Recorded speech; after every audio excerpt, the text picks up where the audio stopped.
मैं गुजरात अहमदाबाद से राजेश सहगल। आप लोगों का स्वागत है।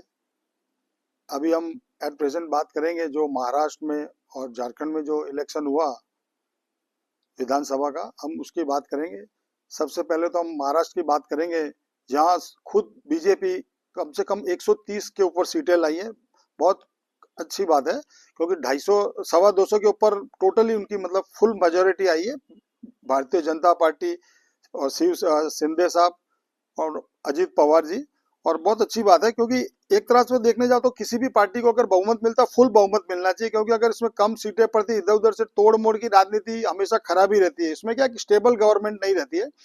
और अभी बहुत खुशी की बात है कि नो डाउट इसमें हमारे मोदी साहब तो है ही उसमें। और इन्होंने हमारे मोदी साहब ने जो भी वहां प्रचार वगैरह किया, योगी जी ने भी बहुत अच्छा प्रचार किया।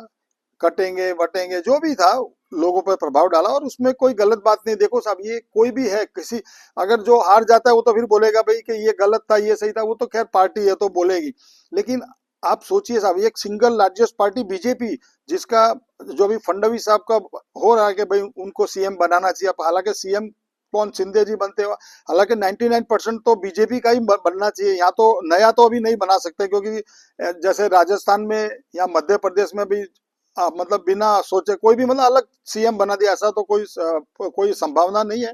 शिंदे जी बनेंगे या फडणवीस जी, क्योंकि मेरा ऐसा मानना है इस टाइम जो, हालांकि उस टाइम में भी फडणवीस जी ने उन्होंने अपना एक योगदान दिया था कि वो डेप्यूटी सीएम होने के बावजूद भी वो डेप्यूटी सीएम बने थे। हालांकि कोई बंदा ऐसा नहीं करेगा, फिर भी उन्होंने ऐसा किया था। और मैं मानता हूँ कि बहुत बड़ी उनकी उनकी उपलब्धि है साहब। आज उन्होंने इतनी सब इतने पार्टी को आगे ले गए, तो ठीक है, अब आपस में होगा, क्योंकि शिंदे जी नाराज हो गए, जो भी होगा।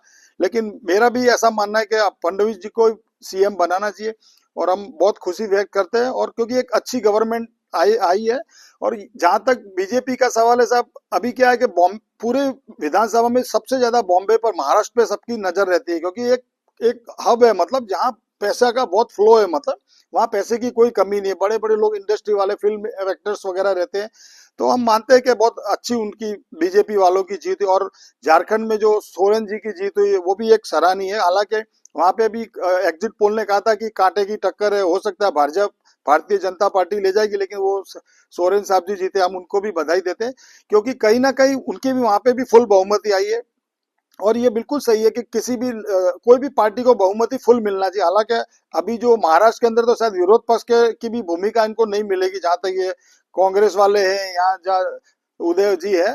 क्योंकि अभी हालांकि ठीक है, अभी उनके वो आपस में बोल रहे हैं कि भाई ये गलत हुआ बैलेट पेपर से, तो खैर देखो, हारने के बाद हर इंसान बोलता है, और ये गलत बात है। मैं ऐसा बिल्कुल, क्योंकि फिर अब ईवीएम मशीन को खराब बोलना, ये बिल्कुल गलत बात है। फिर बैलेट पेपर से वो ऐसा बोल रहे हैं कि बैलेट पेपर से होना चाहिए, वो खैर वो तो बोलते हैं। और अबू आदमी जी भी जो समाजवादी पार्टी के, वो भी अभी कुछ सेकंड पहले उनकी न्यूज आई कि वो भी जीत गए। चलो, बहुत खुशी की बात है।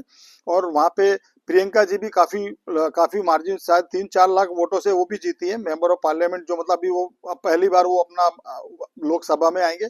और हम बहुत खुशी जाहिर करते हैं जितने भी जीते। लेकिन बस अब यही सोचेंगे कि, क्योंकि अभी जो हिंदुस्तान के अंदर जो मोदी लहर चल रही है, और वो लहर चल रही है साहब, चाहे उसमें कटेंगे बटेंगे एक रहो, और उसमें कोई, वो लोग ठीक है, उनका नारा है भाई उसमें जो, और जो सिंधिया जी ने जो लाडली बहन का जो था नारा, वो उनको बहुत आगे ले गया, और उससे भी उनको काफी इफेक्ट हुआ इस चीज का। तो हम तो यही चाहेंगे भाई, जिसकी भी सरकार बनो, एक स्टेबल गवर्नमेंट होनी चाहिए। और अभी हम एक दूसरी बात करेंगे। अभी अब मैं कल दिल्ली, मतलब न्यूज में देख रहा था, दिल्ली के जो मतलब आतिश जी के जो सीएम है अभी, उसके बारे में जो लेफ्टिनेंट गवर्नर ये सक्सेना जी करके थे, वो बोल रहे थे कि ये इनसे क्या नाम है, ये इस आतिश जी मतलब उनसे अच्छी है, उनसे उनके क्या नाम है उनका, ये जो ये क्या नाम, केजरीवाल जी से, वो केजरीवाल जी से अच्छी सीएम है, मतलब वो ऐसा बता रहे थे। वो तो खैर आपस में लड़वाने की बात है, क्योंकि अभी जब केजरीवाल जी ने, जब वो उन्होंने 5-6 जो उन्होंने रेवड़ी की बात की है, भाई रेवड़ी पे बातचीत, भाई जो जैसे 200 यूनिट फ्री देंगे लेडीज को, बस बस में बस में फ्री है। और फिर जो एजेड लोग हैं उनको यात्रा वगैरह है। तो वो मतलब उन्होंने बोला कि आप उनकी सरकार चाहते हो, तो खैर ये तो ललचाने वाली बात है, खैर ये इफेक्ट तो करेगी। और इसीलिए उन्होंने लेफ्टिनेंट गवर्नर ने आतिश जी को अच्छा बोला, जिससे इनका आपस में कलेश हो जाए। खैर जो भी है वो तो पॉलिटिक्स है, लेकिन हम तो अभी खुशी व्यक्त करते हैं, चलो भाई मोदी जी की लहर चल रही है और चल रही है, और ठीक है, अच्छी बात है।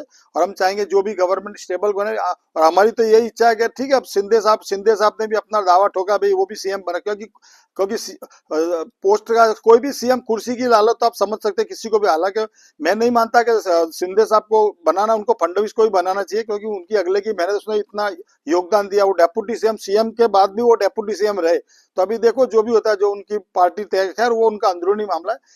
जय हिंद, नमस्कार।